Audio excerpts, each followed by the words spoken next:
Hello everybody and welcome to the latest episode of the Trophy Tour, and today I officially announced my departure from Bursaspor, and as I've taken a new job here in the game, so I'm going to announce that in just a moment. If you haven't been looking at the top or the bottom of the screen, then good for you, as you wouldn't have seen it, but drum roll please, I have officially signed a 3-year deal with Wolfsburg. Yes, I have finally arrived in the Bundesliga. I'm pretty sure it's probably one of my objectives in Football Manager to make it to this stage, and being in one of the world's best leagues obviously matters a lot to me, as unfortunately the Turkish league wasn't quite what I had in mind.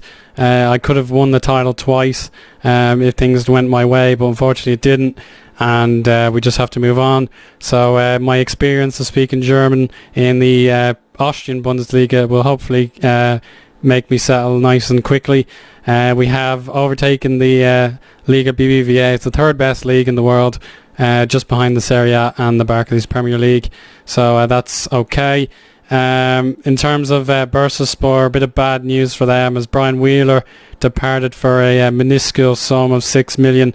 Now I'll admit I put in a bid for him, but they got the former Benfica manager in, and he used to manage Bursaspor, so that's all good. I'm happy to see him get in, even though he didn't get on at the time. He was famously credited for that 2010 title win. But we'll just look now at Brian Wheeler. He's gone to Manchester City, so I doubt Usain Bolt will be giving him many phone calls. So I'm exceptionally disappointed that he didn't sign for me, but I didn't have the funds at the time. All the money came in later, but at least they're making some good signings. But a lot of them are foreign, so I'm not too sure what the manager is up to there. I don't know how you'll fit them all into the team. But look at this, I actually have a huge amount of money compared to what I've had in the past, and I've spent a lot of it as well. Not too much, but we had about 100 million when we started the year, and I've spent about 11 million of that. So I'm very happy with the club's finances.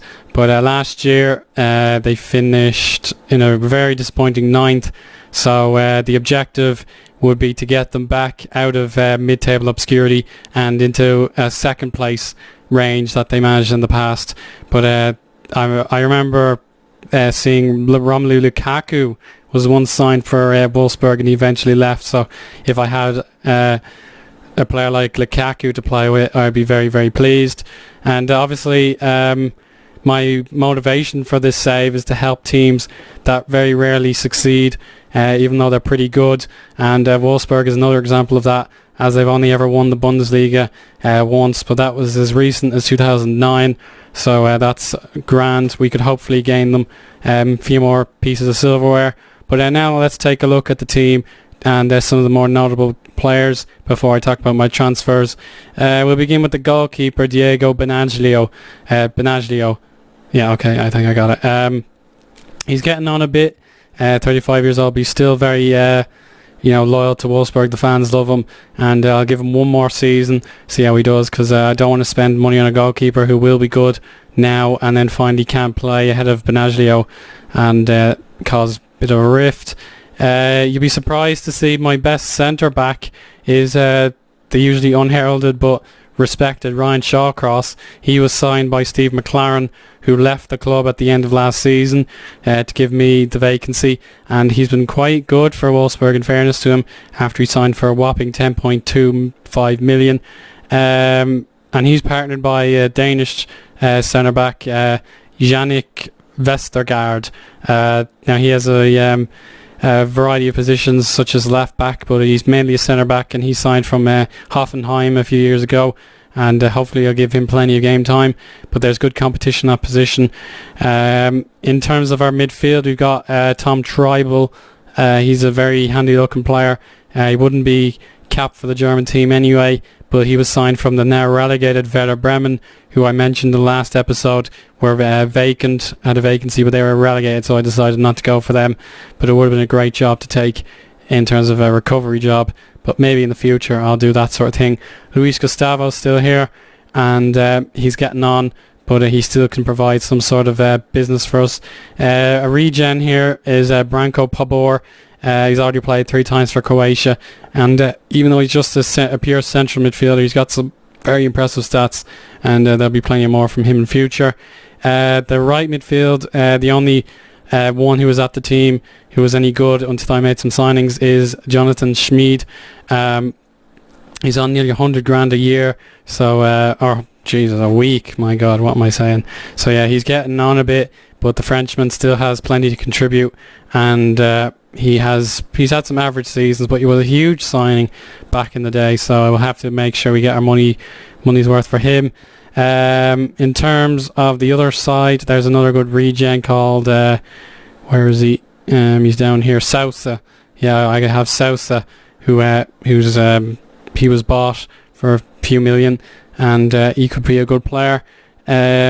Providing competition, he's getting on now, but Perisic, one of my favourite players on FIFA 14, he's here, and you could also have where is he? Václav Pilar from the Czech Republic. He could play in the same position. In terms of our wing backs, we have Wallace and on the right hand side, and we have Henrique on the left. So 2 very impressive Brazilians for the club. So a lot of my players aren't German, but that isn't too bad. And then finally we'll talk about our strike force. We have Admir Mehmedi, who I rejected a bid from Southampton for. He's a very expensive signing, so would have made a loss on him, but he's been good. We've Josie Altidore, the unfortunate flop at Sunderland. He had 1 bad season, but hopefully recovers. He's had 1 season here at Wolfsburg, and he did very well, scoring 13 goals and 2 assists in the league anyway. And then Apostolos Velios, he was the Everton fella who made a real impact in his first season, but it wasn't to be in future as he's now moved on. And we have a regen from Norway here. We've Falik Gronland, physically sensational. He's actually a 750,000 signing, so that's okay. But finally, I mentioned this guy, Andreas Kraus. This is my favourite batch of a youngster here at the club, and he's been here since they discovered him from Frankfurt, I suppose. Yeah, so that's all well good. He looks absolutely brilliant. He can play in the cam position or up front if needed. So that'll be the introduction to my inherited team. But last but not least, we'll check out our transfer history. I've signed 3 players, all of which were from Serie A, would you believe? But Torino were relegated from Serie A, so we got some players for cheap. I released a right back, so we only had 1 left, and I went for Cameroonian Alan Niom. He was excellent in all his time in Serie A, so you'll really expect big things. I doubt I'll be playing him very often. He wouldn't be the number 1 choice, but if he impressed, then I would surely play him. A bit of a backup for the right midfield. He can play anywhere in the attacking position, so that's good news. So he was 2.4 million, so Inter make a big loss after signing him from Chelsea for 7.25. He only played 3 seasons, so a very poor investment from Inter. And then probably the best player I've signed for the left or the centre of midfield is Yael Diaz from Mexico. Just the 5 million was required to acquire his signature, and he's a very cheap player. He could be the next Vanya Matrian if needed. So I'm very pleased to have a player like him in the team, and there'll be all sorts of competition. But I'll let go the likes of Christian Trash. He didn't want to play anymore. Tim Klose, whatever you want to pronounce it. He's gone to West Ham United. We have a few guys out on loan. I saw that a few Turkish guys such as Mehmet Ekici, he's gone to Atalanta. And then Soner Dogan has gone to Fenerbahce as a backup. So yeah, plenty to appreciate there. So our league season will last from next week in August all the way to the 9th of May, where we play Schalke on the final day. My objective will be to get some European football, which would be a top 6 result. So we have some place to gain across the season, and it's a very competitive league, except for the top 2, which I expect will be Bayern and Borussia Dortmund. But we have the likes of Schalke, Stuttgart, Leverkusen, Hamburg, Hoffenheim, Hanover, and all sorts of other great teams to compete with for European spots, and Borussia Mönchengladbach are good as well.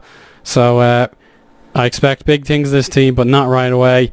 We've only got the European commitments and the Cup to play, which I've been drawn in very recently. So that's all I can really mention about Wolfsburg. If you have any questions, leave them down below and I'll get to them the best I can. But for now, that'll definitely do for this episode. So we'll be keeping an eye on Sturm Graz and Bursaspor across this season. But unfortunately for my former Blackies, they can only finish third last season. So we'll keep an eye on them and hopefully some of my former teams will win again. And that'll be all. Thanks very much for watching.